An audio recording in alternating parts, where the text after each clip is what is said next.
lesson is 4.5, compound inequalities. Here's the homework that goes along with this. This should not be con, this should be Edmonton. All right. Now, we've worked with inequalities already this year.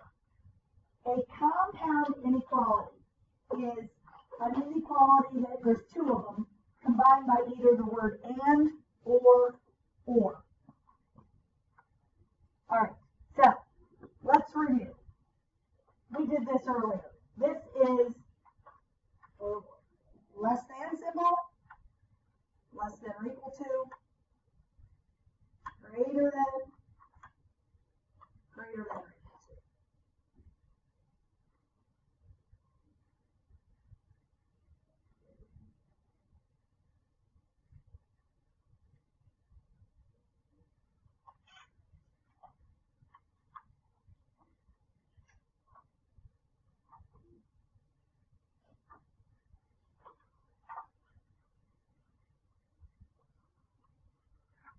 All right.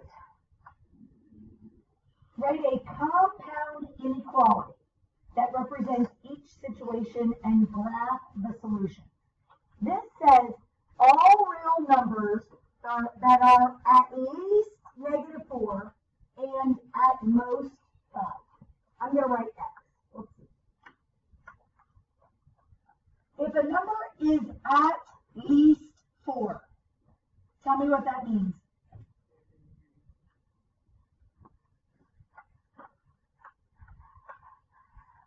At least 4, greater than or equal to, and at most 5.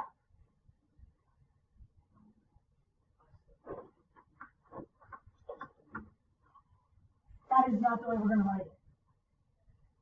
That is an and statement. And. This is how you write an and statement. X goes in the middle. Now, you guys agree with what Casey said. X is greater than or equal to -4. That is at least. Watch where I have X. I have it in the middle. The big side is open towards X, and -4 is down here. And X, I do not rewrite X. I use the same X, is less than or equal to 5. Watch how I read this. X is greater than or equal to -4, and X is less than or equal to 5. Do you see how I read that? I read this left part backwards. X is greater than or equal to -4, and X is less than or equal to 5. Now, when I graph this, what kind of circle am I going to have on -4, Casey? Solid, because it has an equal to, and I'm also going to have a solid on 5. Where are the numbers that are greater than -4 and less than 5? They are right there. Greater than -4 and less than 5. Another way to say this is between -4 and 5, including -4 and 5. This is an and. And goes in the middle.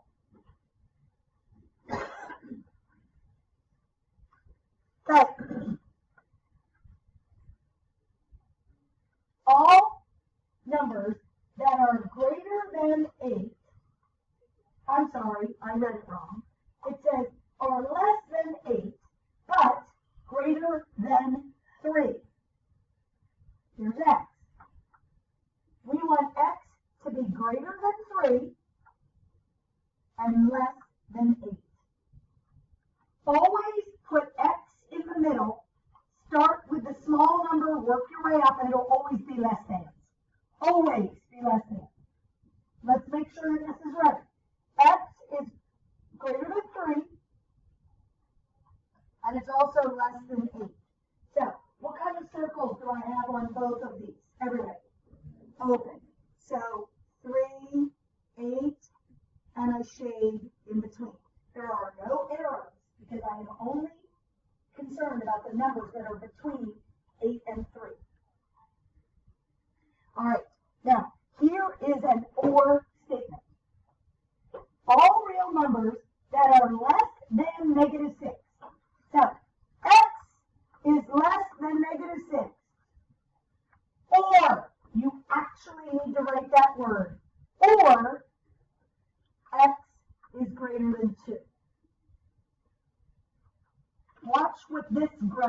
going to look like. X is less than -6. Open circle, shaded left, with an arrow, if all those numbers down there are less than 6. Or X is greater than 2. Open circle on 2, shaded right. This is what a classic OR statement looks like. It goes out. Almost 90% of the time, it goes out. It's this way or this way. This is and. This is and. This is or. And that is going to be super important that you understand that when we see our lesson tomorrow.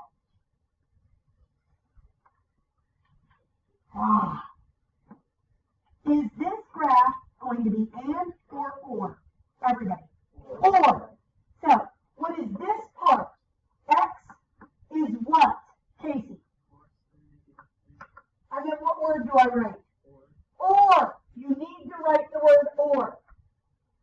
X is, what is that number? That's a 1. X is greater than or equal to 1. You must have the word or. What kind of statement is this? That is and. So I am going to write one big line. What goes in the middle? X. Now, this is -1. So X is greater than or equal to -1. Look, start at the small end. Use less than or equal to, but I'm reading this, and are you paying attention? X is greater than or equal to 1, and X is less than or equal to 4. I don't write the word and, but when I read it, I say and. I read this. Red. X is greater than or equal to -1, and X is less than or equal to 4. That is how you read that. This is how you write it. Small to large, X in the middle, always less than symbol. But you are reading this first one backwards. All right, solve these. This is easy peasy lemon squeezy. But what we need to remember, when you are solving inequalities, if you multiply or divide by a negative, you need to switch the inequality. So, when it's an OR statement, all you do is solve them both. Add 2 to both sides. X is greater than or equal to -4. Or, this one I'm going to subtract 5. X is greater than 2. So, let's graph this.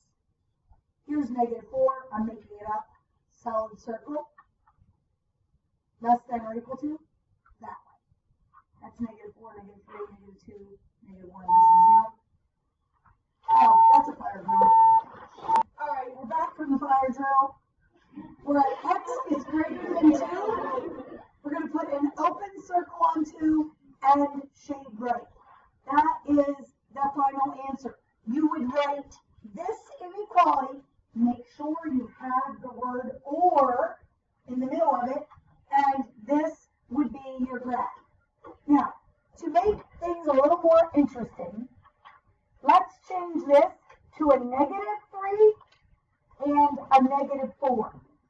Change this further.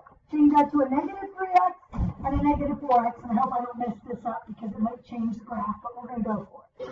All right. -3x is less than -6. How do I solve that? Everything okay? We do these negatives, but we'll see. So, how do I solve this first inequality? I divide both sides by -3. Now, when I do that, this is going to be X is.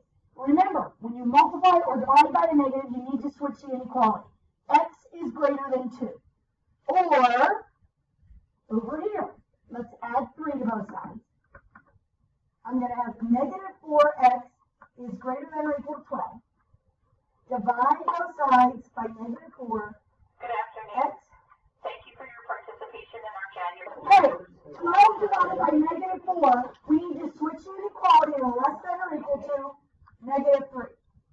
Now, we've got, here's 0, -3 is down here, and 2 is here. So, X is greater than 2. I'm going to have an open circle on 2, shaded to the right. Or, X is is less than or equal to negative 3, solid shaded left. Again, a nice or statement. All right. Skip that, because I want to get to and. Here's an and. Guys, these are easy peasy. But you need to realize, how many parts of this are there? 1, 2, 3. So, we want to get x alone. What is the first thing I do here to get x alone? Let's see. Which one of these is farthest from the x? Multiply every single place by 2. So, times 2, times 2, times 2. All 3 places. So this will be negative 6 is less than. 2 divided by 2, gone. We're left with 3 plus x in the middle is less than 14. Again, if we multiply or divide by a negative, we need to switch all the inequalities. But I didn't here, so it doesn't matter. Now what? From all 3 places. Guys, all 3 places. So this will be negative 9 is less than x, and x is less than 11. So when I graph this, I'm making this up. Here's negative 9. I'm putting an open circle. Here's 11. Who really cares if they're exact? As long as they're labeled, they are what they are. And where does the shading go? Where am I going to shade? X has to be greater than negative 9, which is up this way, and less than 11, which is down this way. The shading is there. This is an and statement, but you don't have to write it as an and. This is red. This is red. X is greater than negative 9, and x is less than 11. That is how you read that statement. That's an and statement. A compound inequality is shown to the right. Oh, I like this one. So, 5 is less than 2 minus 3y, and that's less than 14. How do I solve this? Look in this middle part. I want to get y alone. What do I need to do? And I'm going to subtract 2 from all 3 parts. So this is 3 is less than negative 3y, and that's less than 12. Now what do, Casey? Yes, I am going to divide every single thing by negative 3. So this is negative 1. Look, I need to switch my inequality. It is greater than y, and that's greater than negative 4. Now, I would transpose this whole entire thing, because when you are writing an and statement, you always want the smallest number on the left. Look, pointing side towards the negative 4, y in the middle, pointing side towards the y, negative 1. So you transpose it. So, which one is this? Oh, they didn't transpose it, did they?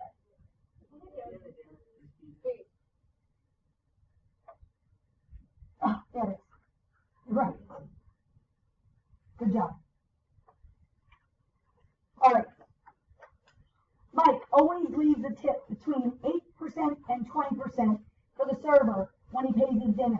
This can be represented by the system of inequalities shown below. Which of the following is a true statement? When the cost of the dinner X is $10, the amount of the tip should be between 2 and 8. Well, we're telling you that the dinner is $10. If I do 8% of 10, why am I writing that? 0.08 times 10 is what? 80 cents?